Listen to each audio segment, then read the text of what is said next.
ঘরের মধ্যে মৃত সন্তান রেখে উম্মে সুলাইম আগের চেয়ে বেশি করে সেজে স্বামীর জন্য। স্বামীকে খুশি করার জন্য বসে আছেন। তিনি এমন পজিশনে চলে গেলেন, তার রূপ লাবণ্য দেখে স্ত্রীর প্রতি আকৃষ্ট হয়ে গেলেন এবং তারা মিলন করে পর্যন্ত পেলেন। যে উম্মে সুলাইমের সবরের ঘটনা। আল্লাহু আকবার। এটা তো বুখারী মুসলিমের যে রাওয়ায়াত, এখানে আমি যখন এই কিতাবগুলির মধ্যে এগুলি মাঝে মধ্যেই যখন নিজের চোখে পড়ি, তখন মনের অজান্তে প্রশ্ন জাগে, সত্যি, সত্যি কি এমন সবুরকারিণী, ধৈর্যশীলা নারী কি পৃথিবীতে ছিল?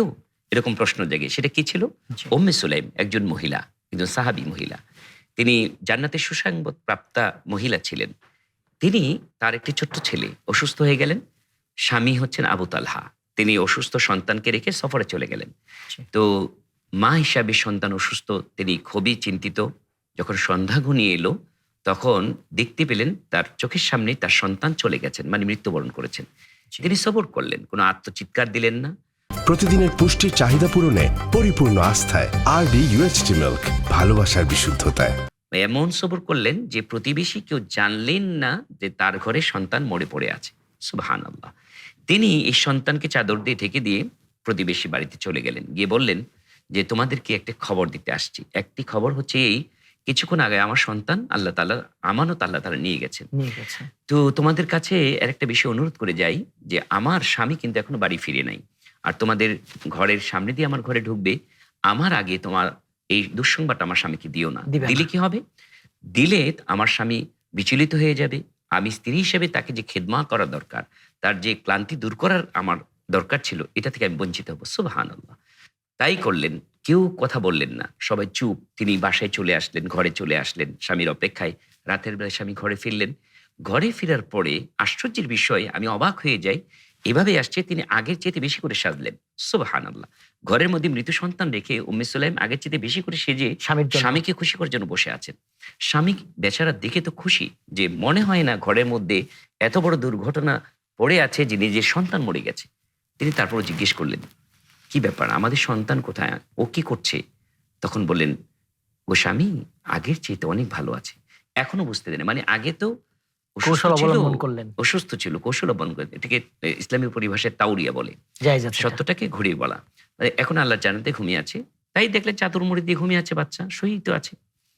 তিনি এমন পজিশনে চলে গেলেন, তার রূপ লাবণ্য দেখে স্ত্রীর প্রতি আকৃষ্ট হয়ে গেলেন এবং তারা মিলন করে পর্যন্ত পেলেন। জি। মিলনের পরে তিনি গোসল করলেন। তখন স্ত্রী ডেকে বলছেন, স্বামী আপনাকে একটি প্রশ্ন করি, আপনি জবাব দিন। কি প্রশ্ন? যে কেউ যদি আমাদের কাছে কোনো জিনিস আমানত রাখে, ওইটা যদি আমাদের কাছে খুব প্রিয় হয়ে যায়, আর কিছুদিন পরে যদি যার আমানত সে ফেরত নিতে আসে, সেখানে কি করবেন? আল্লাহ। আমরা কি রেখে দিব, না তাকে হাসিমুখে ফেরত দিব? সুবহানাল্লাহ। স্বামীকে কিভাবে দুঃসংবাদটা দিচ্ছে, মায়েদের এখান থেকে শেখা কত দরকার। সহজ করে। কত সহজ করে। তখন স্বামী বললেন, অবশ্যই। কি বলো? আরডি নিয়ে এলো আসল ফ্রুট পাল্প দিয়ে তৈরি আরডি ফ্রুট ড্রিঙ্কস, লিচু আর অরেঞ্জের দুটি অসাধারণ ফ্লেভার। কেউ যদি আমানত রাখে, তার জিনিস সে যদি নিতে আসে, তাকে দিয়ে দিতে হবে। আহলিহা। হ্যাঁ, এটা মন খারাপ করার কিছু নেই। তখন বলছেন, আপনি ওই ব্যাপারে সবর করুন যে আমাদের ঘরে যে সন্তান আল্লাহ তাআলা আমানত রেখেছিলেন, তার আমানত আল্লাহ তাআলা আপনি বাড়ি আসার আগে তিনি নিয়ে গেছেন। আপনি সবর করুন। তখন স্বামী খুব বিচলিত হয়ে গেলেন এবং বলতে লাগলেন, তুমি আগে বলোনি কেন? যদি আমি আগে জানতে পারতাম আমাদের ঘরে মৃত সন্তান পড়ে আছে, তাহলে তোমার সাথে আমি সহবাস করতাম না, তোমার এতটুকু খেদমত আমি নিতাম না। তখন পরের দিন সকালবেলায় নবী মুহাম্মদ সাল্লাল্লাহু আলাইহি সাল্লামের কাছে চলে গেছেন। বললেন, ইয়া রাসূলুল্লাহ, আপনার ফুফু আম্মা উম্মে সুলাইম আমার সাথে এই আচরণ করেছে এবং আমি বুঝতে পারিনি, আমি সহবাস করে ফেলেছি। ইয়া রাসূলুল্লাহ, আমার কি হবে? তখন নবী মুহাম্মদ সাল্লাল্লাহু আলাইহি সাল্লাম বললেন, আমি দোয়া করি তোমাদের এই মিলনের মধ্যে আল্লাহ বারকা দান করুক। এবং এই সন্তান দান দোয়ার করুন। মধ্যে এত বারকা হলো, পরের বছর তাদের ঘরে একটি সন্তান হলো। নবী মুহাম্মদ সাল্লাল্লাহু আলাইহি সাল্লামের কাছে এই সন্তান নিয়ে আসলেন। আর নবী মুহাম্মদ সাল্লাল্লাহু আলাইহি সাল্লাম মুখের মধ্যে খেজুরের লালা দিয়ে তাকে তাহনিক বরণ করিয়ে করে দিলেন। নিলেন, তাহনিক করলেন এবং নাম রেখে দিলেন আব্দুল্লাহ। সুবহানাল্লাহ।